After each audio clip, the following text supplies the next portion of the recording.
Okay, Dr. John, I am trying to get over a married male coworker. Run. I've set Run. boundaries with him.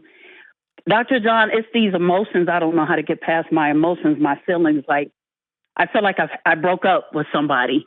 You did. I don't know how to get past these emotions, and I need help with that. You did break up with somebody. I did. Yeah. Tell me about what happened. Okay. Well, back in the spring last year, 2024, I started a new job. Awesome, great opportunity.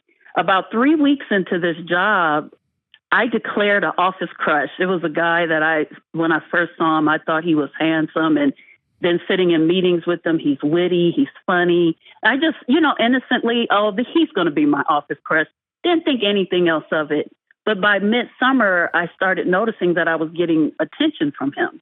And then flirting started. And I was enjoying it, loving it. Yeah.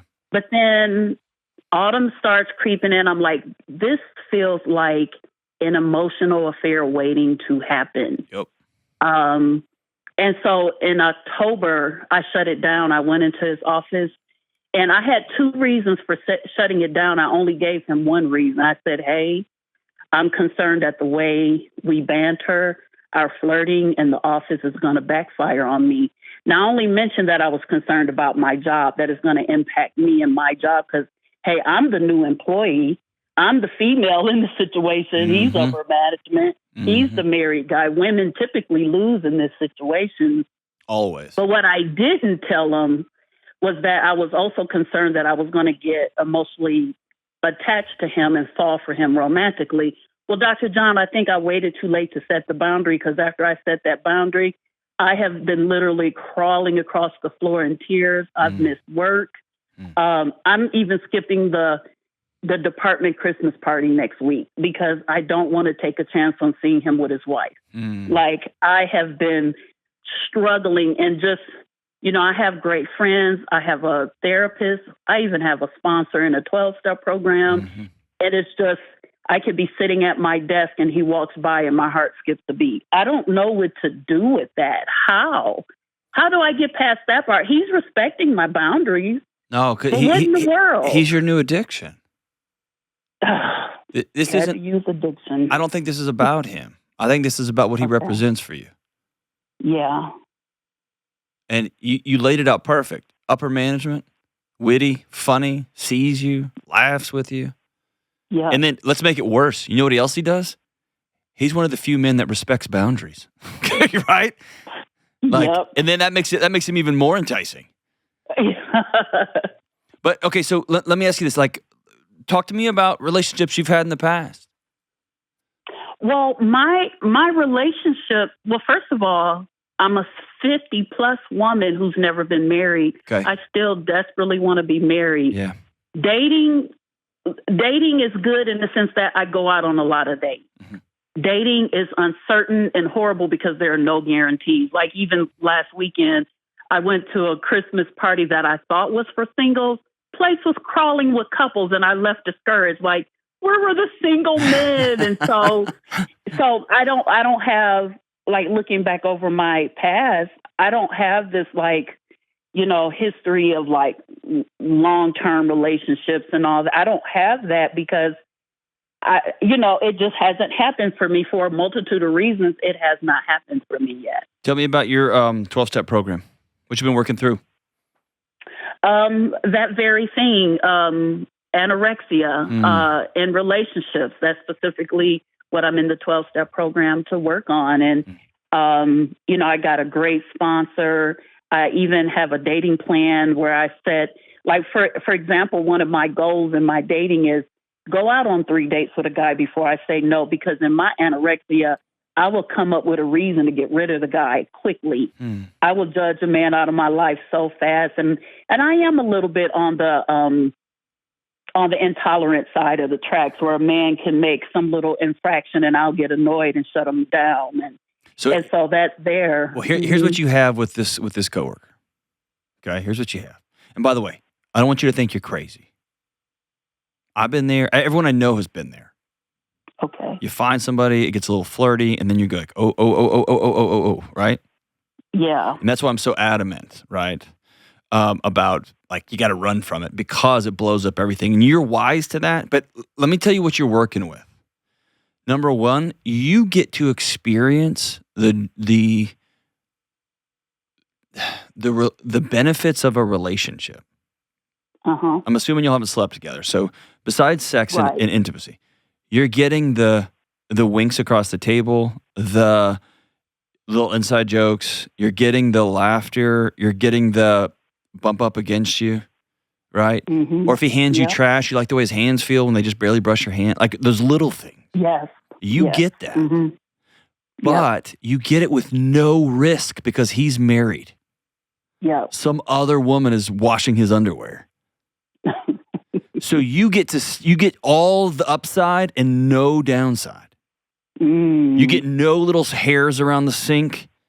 You get no walking in the bathroom after he's been in there and your eyebrows fall out because of what just happened in there, right? You don't have any of that.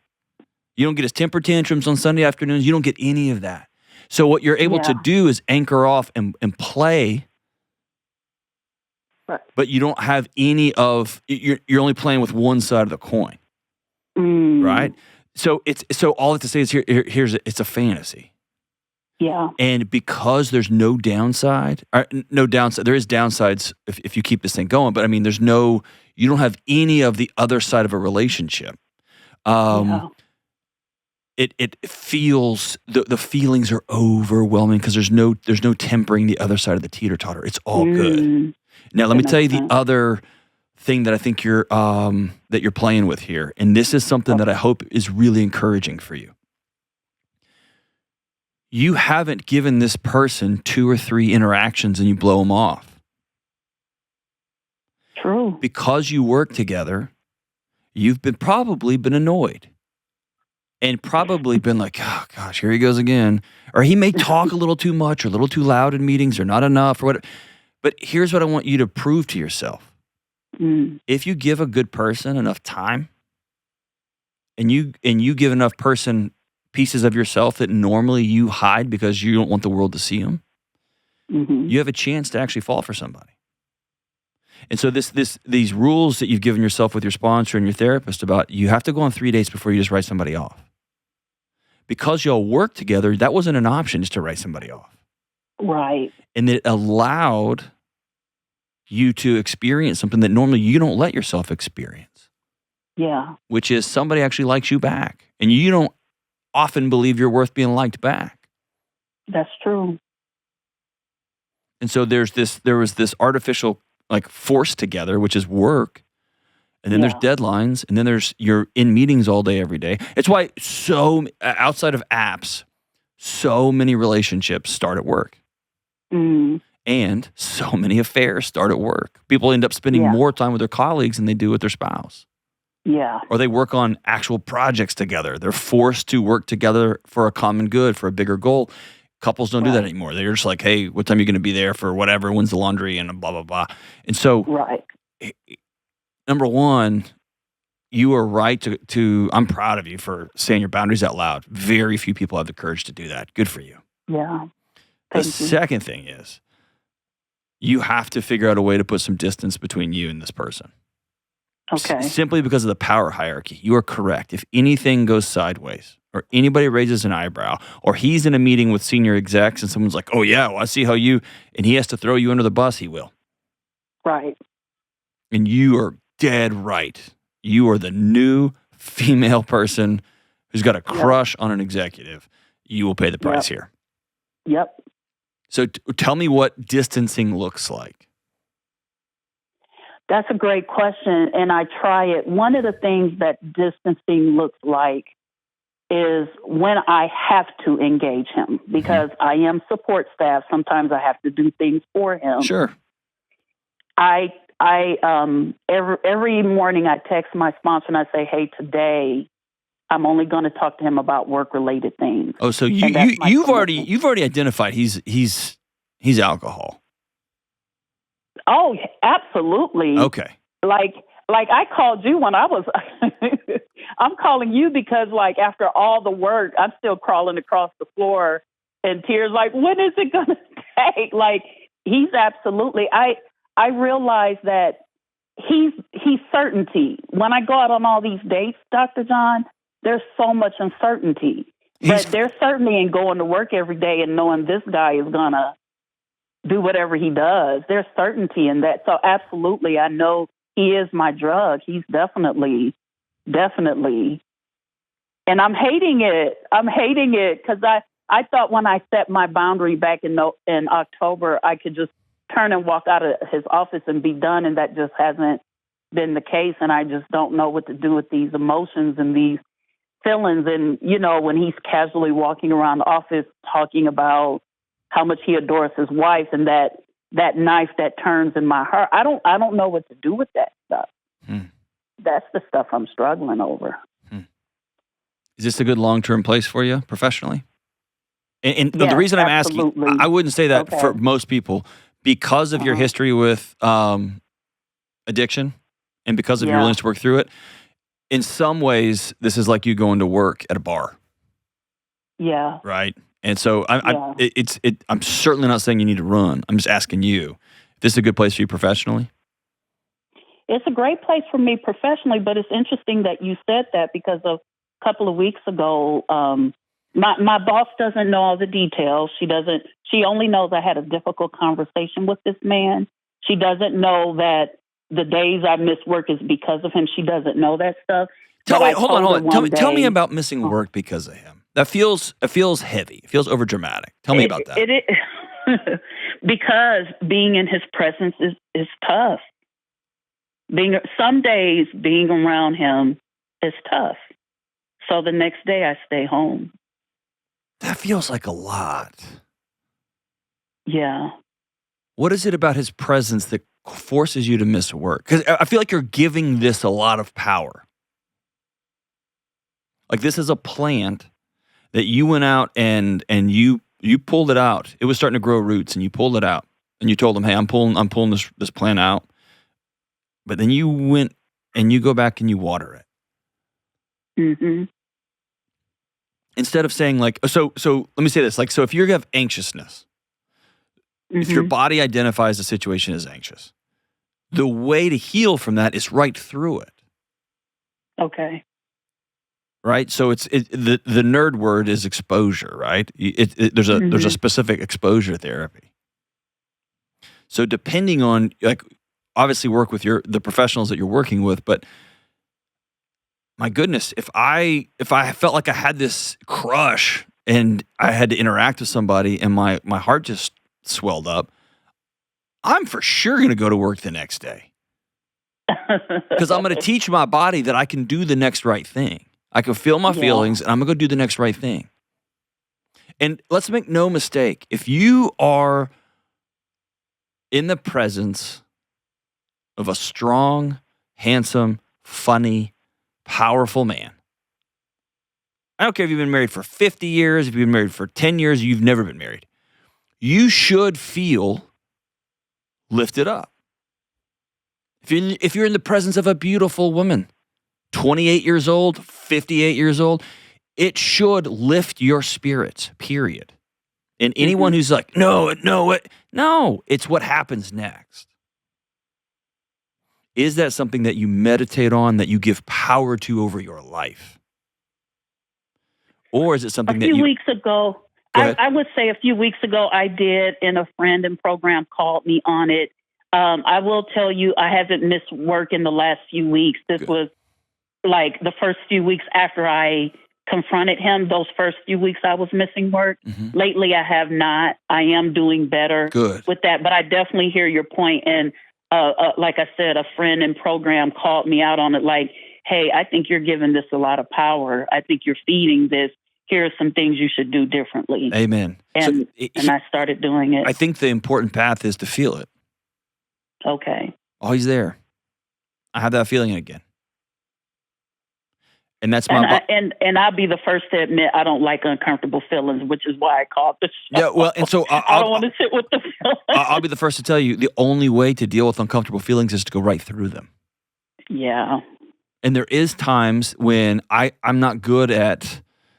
Like, I'm an old man now. I don't know. that doesn't have the same allure for me in that situation, but I've got other feelings about other things. I get pretty emotional about things, can be irrational about things. And that's where I've got to have friends and community members, and in your case, a therapist, in your case, a recovery community that walks with you, that you outsource some of that to. Yep.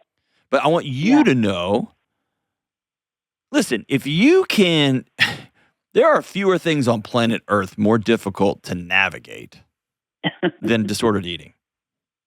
Yeah. Because if you're addicted to cocaine, you can just quit using cocaine. You can quit surrounding yourself with cocaine. You can quit buying cocaine. Like you can avoid it.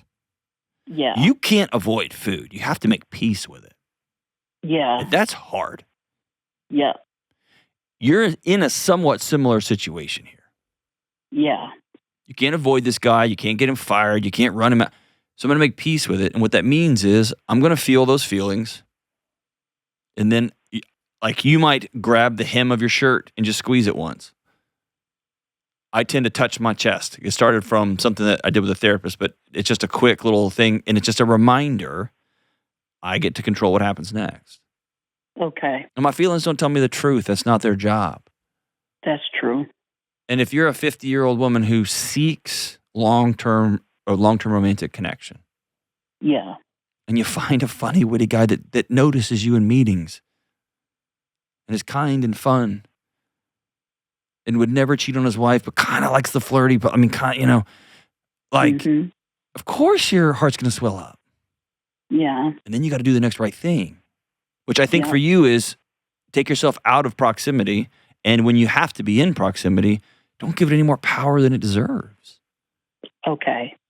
Is that fair? That is fair. And I was going to tell you that my boss had offered to move my location, swap me with a person in the office and let them support the team he's on and move me elsewhere. For career reasons, I was like, okay, I shouldn't make decisions based on a man. No. We're not giving him any power. These decisions are based on you. Right. If you have to skip work because this person is so intoxicating, if you have to not go to social events, because this person's so intoxicating, that's not about him. It's about you. Okay. Because he's going on with his job. He's going on with his life. He's going on with his marriage. Yeah. And so I think your meta here is he's just a drug. You already knew that. Your friends are telling you the same thing I'm telling you in community, which are that you're giving him way too much power. And C, I want to reaffirm what your friends are telling you. You're stronger than you think you are. Mm. And just because you have, like, he walks in the room and your body still swoons, great, cool. Okay. Going on to the next thing. It's going to take a while, right? It'll take a while. And it will take, I hate to use this word, it'll take practice. But what you're going to find yourself is you're going to find yourself stronger and stronger and stronger. And you have to put in some pretty firm boundaries. I will not be around this person alone. I won't go to lunch with this person. I'm not going to go for walks with this person. I'm not, like, fill in the blank. And otherwise, I'm going to go out my day. And when I'm in a meeting and he says something funny and I laugh out loud, great. I get to choose, like, if there's romantic interest there. And I get to choose to water that. Or I get to choose to say, that's an attractive guy. Let it flow through me. I'm going to go do the next right thing. And for everybody listening, we're so lonely. We're so isolated just as people that work has taken on everything. It's the last place we have in-person, human connection. And so sometimes deep connection, sometimes flirty, fun connection can feel deeply and powerfully romantic, and it's not. It can become it. But we have to make choices, man. It's hard. It's hard. We have to choose. I keep saying that. Do the next right thing. Feel it. Grab the hem of your garment. Pinch your thumb and your finger together. Take a quick inhale breath. Touch your chest. Whatever the thing you have to do. And then go do the next right thing. But if you consciously say to yourself, this doesn't have power over me, it won't. Thanks for the call, friend. I don't think you're broken, Olivia. I don't think you're broken. I think you're attracted to an attractive guy. I think the big question is, what are you going to do and who are you going to be in the following minutes, hours, months, years? And I also think you've proven to yourself, don't run quite so quickly. Your therapist and your recovery community are correct. Give yourself 3 or 4 or 5 times to interact with somebody, to be in somebody's presence. You might surprise yourself that they like you too.